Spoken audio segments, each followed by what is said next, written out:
Robert Griffin III here on the Rich Eisen Show. So I guess what did you think about where, because clearly you know winding up in the right spot and performing in the right spot when you're drafted is much of the battle, right?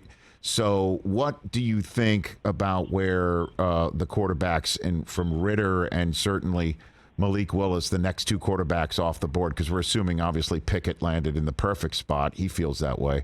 What do you think about where Ridder wound up in Atlanta and Malik Willis in Tennessee, Robert? Yeah, I think it was phenomenal for him, Rich. Desmond Ridder looks good in red and black, so why not keep it going? Nice. And I just felt like all the quarterbacks that did fall further than people expected, they wound up in the right spot, right? Matt Corral is a guy who has that it factor. He's got a little dog in him, and I feel like that's what the Carolina Panthers need at quarterback right now. They need a guy with some dog in him. Just look at the way they responded when Cam Newton came back into town and had the game where he had a couple of rushing touchdowns. You just saw the whole city elevate itself, and they need someone who can do that for more consistently, and I think that's Matt Corral for sure.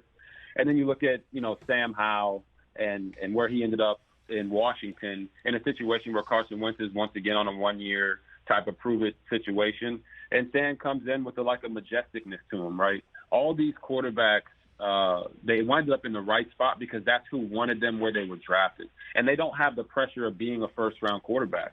So they have time to develop, and they can come in and be the heroes if they need to be, right? Ridder in Atlanta with Marcus Mariota, if things don't go well there for him, they can all step in and be that hero for those franchises. And I think the teams that took quarterbacks, they're the actual winners of the draft because these guys should have all been first or second round picks, and some of them fell into the third and to the fifth round of the draft. So that's extreme value. No kidding. You're that high on these guys. Why are you so high on a lot of these guys who did slip down the draft board, Robert? Yeah, Rich, I can understand why NFL evaluators looking at the tape would say, man, none of these guys would have gotten drafted in the first round in the last 2 or 3 NFL drafts. But you don't not draft Malik Willis in the first round because he's not Cam Newton, right? That's not how you evaluate talent. And quarterbacks have always been overvalued.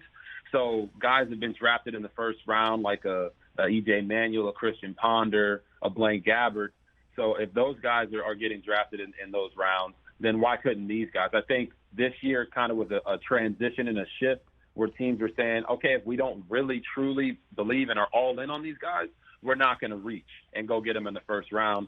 And I think that's a great development for the quarterbacks, obviously not for their pocketbooks, but it's a great development for them because now they're not going to be thrust into action or in an organization that doesn't truly believe in them.